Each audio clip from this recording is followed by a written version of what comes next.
beautiful friends. Welcome back to my channel. This is Nova Gnome Creations, and I'm Nova, and I'm so happy to see you today. I hope you and your loved ones are doing well and taking care of the best that you can, and I hope that you are having a great week. You have made it to the middle of the week, so you have made it to the summit of the mountain, and now you get to just coast down into the weekend, and you have made it halfway. So I am excited about that. I know that my hubby is excited about that. He has been like not feeling this week at all. He's like, is it the weekend yet? Is it Friday yet? Is it Friday yet? I'm ready for it to be Friday. I'm like, I know.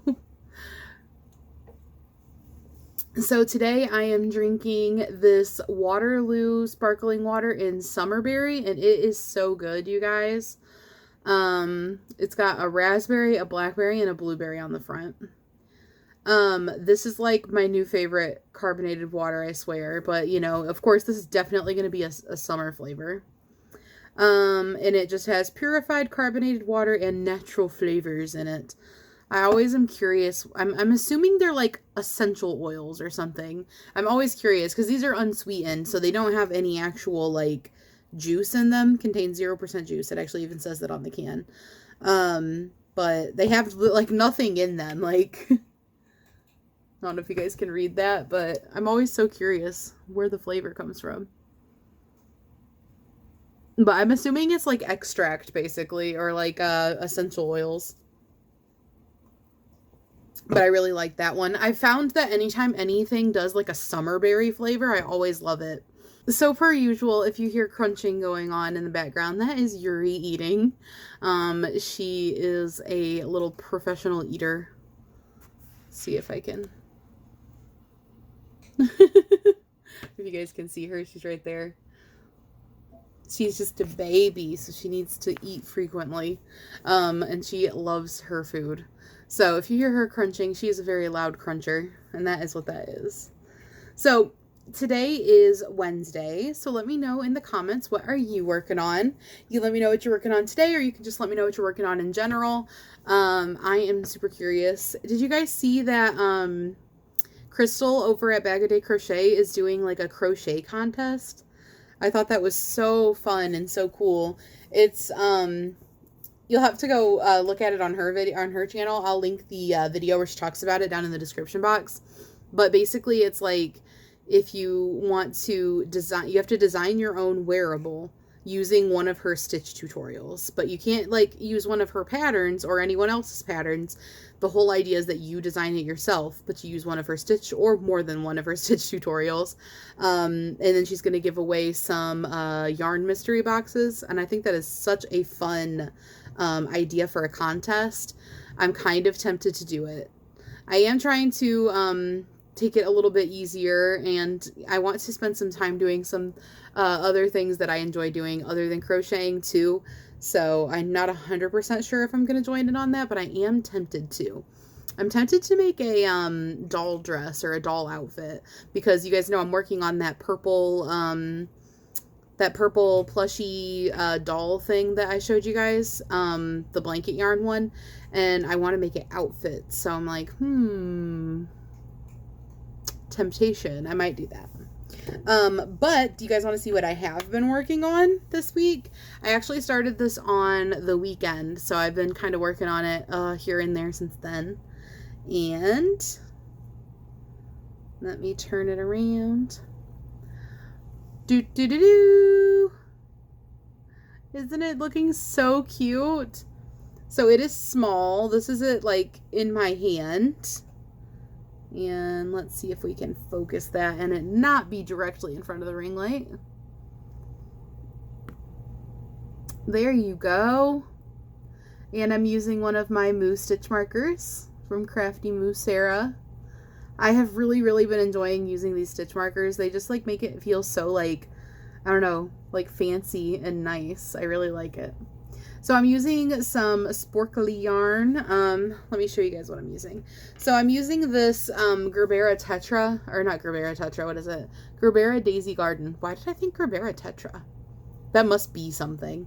It is this Rainbow Rhapsody yarn in Gerbera Daisy Garden.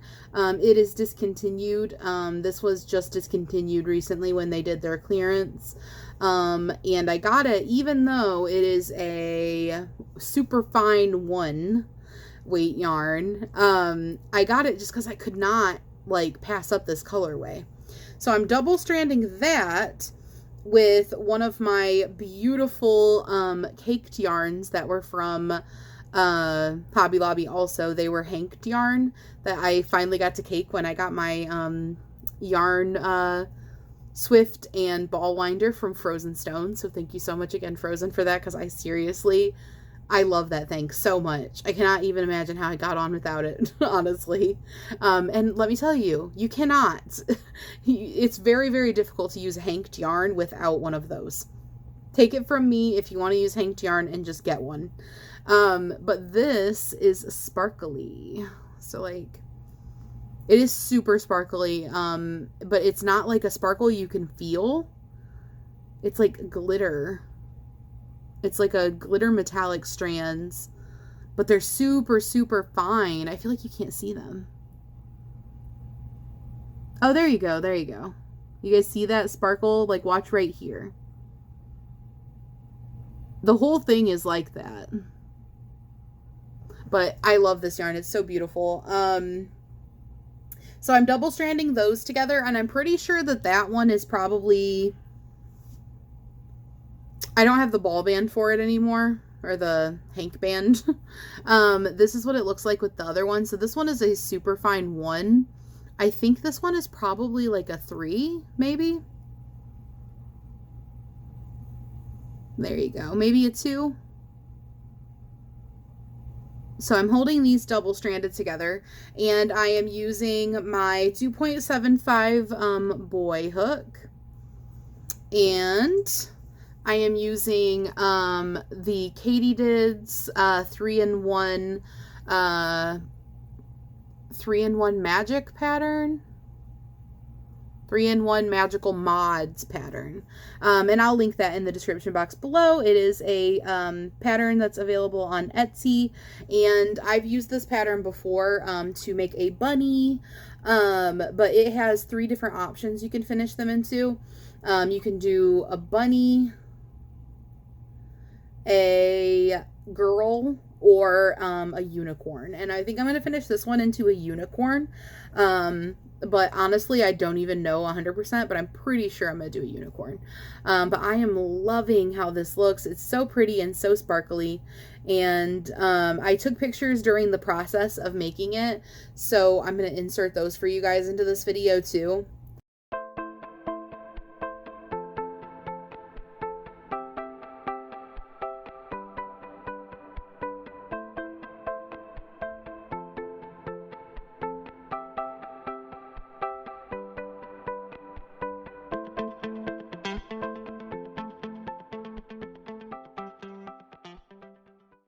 But, like, I love how little it is. Isn't it so cute? And it's a 2.75 hook. So these are some little tiny stitches. Very, very lovin'. Very, very lovin'. I very much love this. I think it's so cute. I love how tiny it is. It's just a little one. It's just a baby. But that's what I have been working on. And this month is the last month for hubby at work. It's like through the whole month. I think his last day is the 25th. And then it's going to be summer break. So we are both over here like anticipating that and super excited for that. Feel like school kids, like, it's almost summer. It's almost summer. So that is super, super exciting, and something that we are looking forward to. Right now, he's been having to get up really, really early because they do this thing at his school district where, like, if kids are considered like high risk or like homeless and stuff like that, they have like special like protocols that they do. And I don't know how, I don't know why, but for some reason his bus route ends up getting a lot of these special circumstances where people are getting picked up in other cities.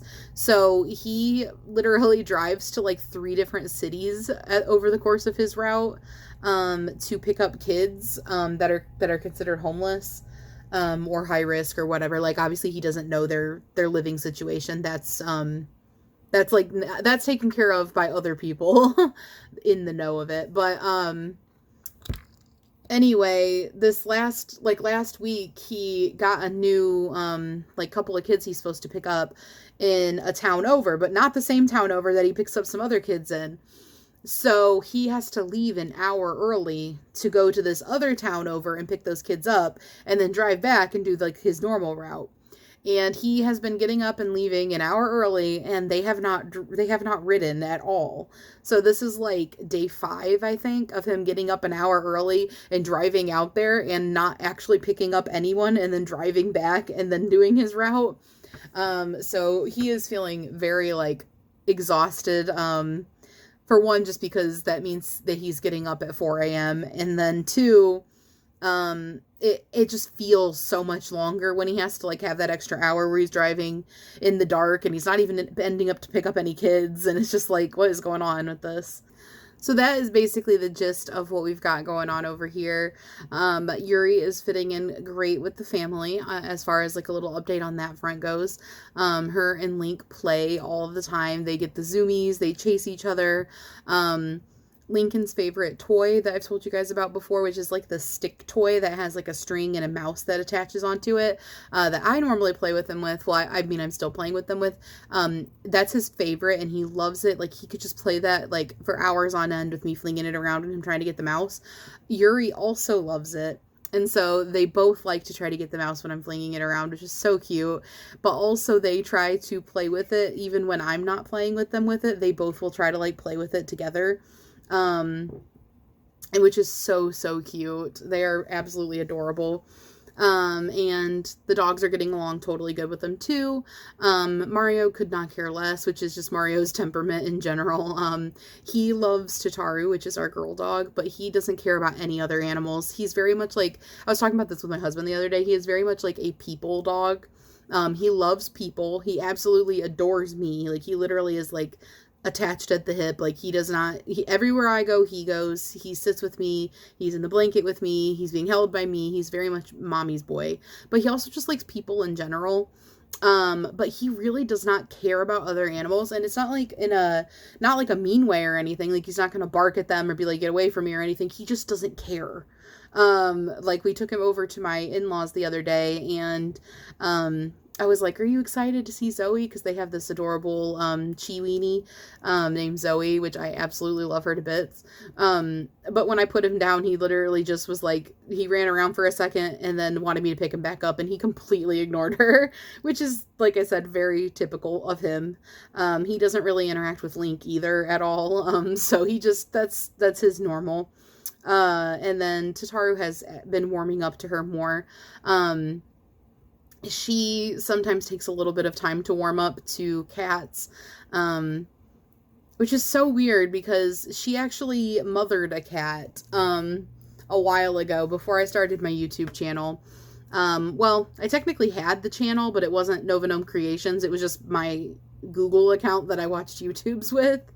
But we had a kitten named Pippin, which I don't know if I've ever talked about on my channel, but he was a 1-day-old kitten that his mother abandoned him. She took all the other kittens and moved them and left him. And my mom called me and was telling me, like, there's this kitten, it's been out there for hours. Like, she moved the other kittens and didn't take this one, and it was 1 day old, so, like, they can't survive very long by themselves, and, you know, they waited to see if she came back for him, and she didn't. So, I went and got him, and I bottle fed him, and, like, hand raised him, and it was a lot of work. It was every 2 hours bottle feeding, and I literally went insane. Like, I loved him so much. It was so worth it. But, like, I don't know if you guys have ever, like, like clockwork, gotten up every 2 hours to do something for like weeks on end. And I actually did, like, I stuck with things a little bit longer than I needed to for him because he was a special kitty. But I literally like lost my mind. I got to the point where like I would have alarm clocks going off on my phone like all the time because I would like set them in my sleep. I was like waking up and like being like, oh no, I didn't set an alarm. And I would like set an alarm even though I did set an alarm. I would have like 3 alarms. It was crazy, guys. It was a crazy, crazy time. I slept in the bed and I had Pippin in the bed in my hubby's spot. I had like a whole little setup for him. And then hubby slept at the foot of the bed, which he was totally fine with, but it was like a complicated time. It was like all of my attention went to Pippin and I freaking loved him. You guys, you would have loved him. You would have absolutely loved him. He was the sweetest baby ever. And like, he is the reason that I have Lincoln and I have Yuri, because I didn't really think I was a cat person before that. And not that I didn't like cats. I liked cats when I went to other people's houses, but I'm allergic to cats. And so I get like itchy eyes, runny nose, sneezing, you know, that type of allergy. Nothing like, you know, my throat doesn't close up or something like that, but like just a lot of like irritation. And so I was just like, you know, I'm a dog person. I always thought of myself as a dog person.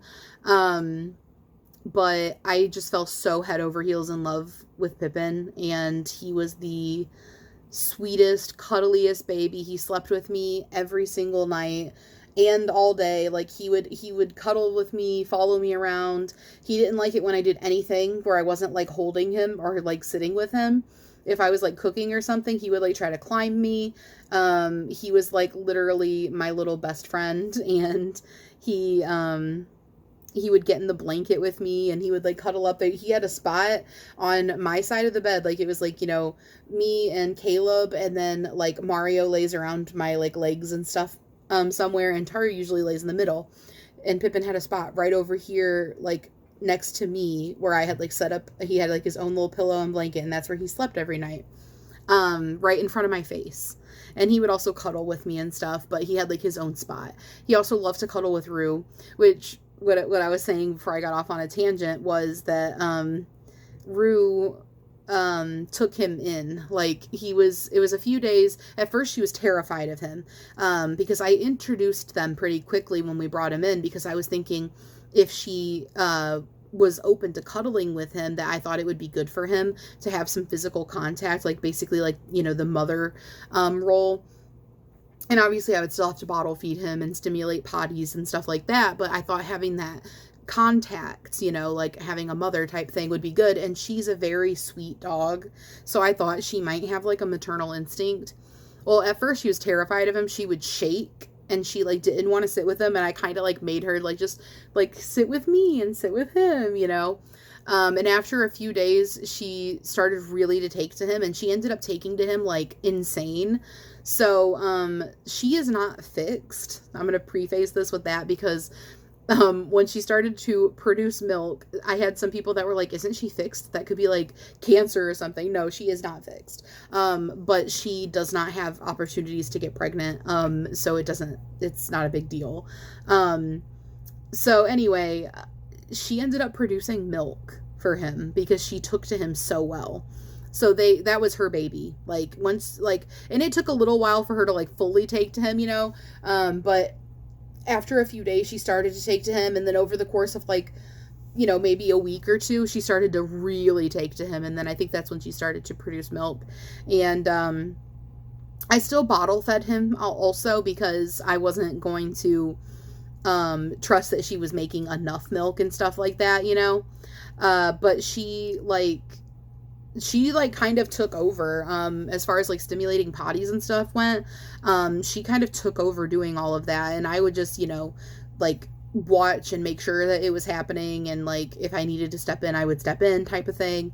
And I still continued to bottle feed him, but she just really took over with taking care of him and cuddling him and making sure that he went potty and all that stuff. So it was super, super sweet. it was a really, really special connection because, like, I had a special connection with him and she had a special connection with him. They were like attached at the hip. He literally cuddled with her and would sleep with her, would lay on her and like cuddle into her. I'll have to insert some pictures because you guys are just gonna absolutely lose your minds.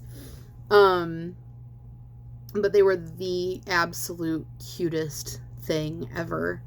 And Pippin was the cuddliest, sweetest, like, dog cat. I always called him like a dog cat because I swear like a lot of his temperaments were dog, from being raised by her and like being raised in a household that only had dogs. But Pippin had some health issues, and which is why his mom abandoned him when he was a day old, and she moved the rest of the kittens and didn't take him. And he had seizures, and he had seizures literally from like when we took him. At like a couple days old, we started to realize what like we were seeing was seizures. And he almost died at one point when he was like really little. But he had fight in him, and I was absolutely determined that he was going to make it. So I did everything in my power, absolutely everything in my power. And I basically did not sleep for like a month. And he made it, and we thought we were out of the woods. He was 5 months old when he passed away, and it absolutely devastated me. And this was a few years ago, so I've had time to like heal and to be grateful for the fact that he got the time he did, and to know that had we not taken him, like he would have just died that first day. But it took a long time to come to terms with that. I was extremely heartbroken. But that's the reason that we have Lincoln, is because that was like part of when he passed away. I was like, it'll be his legacy that we always have a cat, because he made me realize that I'm not like a dog person. I am definitely just like, I love cats and dogs, and honestly I love all animals, and I knew I loved all animals. I knew I liked cats too. It's just I didn't think I would have a cat. But that he changed that, and I wanted it to be like circumstances where I was taking cats that wouldn't have a home otherwise, sort of like him. And so I went back. So this was outside. My mom lives like out in the country, and there's like a lot of like wild cats, and this was a cat that had babies in their barn. Well, I call it a barn. It's a shed. It's a really big shed that looks like a barn. But it was like up in like the rafts of the barn. And but there were more kittens that would come in the future from that too, and it's a whole thing. But anyway, from Pippin's litter, there were still kittens around at that point, because Pippin died at 5 months old. So I went, and the next month I went and caught one of them. Well, Caleb caught one of them for me. We just caught the only one we could catch. They were not like, they didn't want to be handled and stuff. And I had like wanted, you know, like I had seen one that I wanted. I was like, that one. But it was, of course, the like not the most antisocial cat of all of them, like that would run away when she saw you. But Link really liked food. And so he would be very excited when they would get fed. So we just put out some kibble, and he ended up catching him. And Link has been a huge like mystery to us ever since we got him. So he was 6 months old, and he was a barn cat. Like he was an outdoor cat that like had no, like he was never a pet, you know. For all reasons, he should have been incredibly antisocial, and he shouldn't have fit in so easily. But after we caught him, we were able to give him a bath before we even took him home. If that tells you how, like, docile he was for an outdoor cat. And when I brought him home, he didn't take very much time to come around. I put him in a room by himself, and I would go in there, and he had food and litter and everything, and I would go in there and I would sit and I would talk to him. And I did that so that he wasn't overwhelmed by the other pets, and, you know, he got used to me, got used to being in a house and stuff before being, like, thrown into the deep end. And he would hide behind the chair in there and meow to me while I was talking to him. And then, like, he started coming out in little bits, and he would have me pet him, and he'd go back behind the chair, and he'd come back out. And I just would sit in there on the floor in front of the chair and just talk to him. And he came around really quickly. Like, after a few days, I started to leave the door open. That way he could choose to come out on his own terms. And one time we were sitting out there, and he just came in there and jumped up. And it was the cutest thing.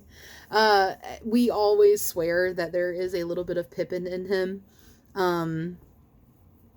You know, that there has to be, like, Pippin talked to him or something, because there's just no other explanation for a 6-month-old barn cat that's never been a pet, that's never really had interaction with humans, to be so sweet, because they really didn't get interacted with very much other than being fed sometimes out there. But don't worry if you're thinking about that situation. I think I've talked about it before, but I did handle that situation and find homes for the kittens and stuff, and the mother that was having them did get fixed. A whole big spiel about my cats and my life story of my cats. So I hope you guys are having a great day, and I will definitely insert some pictures of my kitties. And sorry if this was really boring and random. But anyway, I hope you guys have a wonderful day. I hope that you guys are getting some time for you in, some time for crocheting in, maybe some time to hug your fur babies and love on them. I am going to be back tomorrow for Luck of the Draw. So I will see you then. And until then, I hope you guys have a wonderful rest of your day. Bye, guys!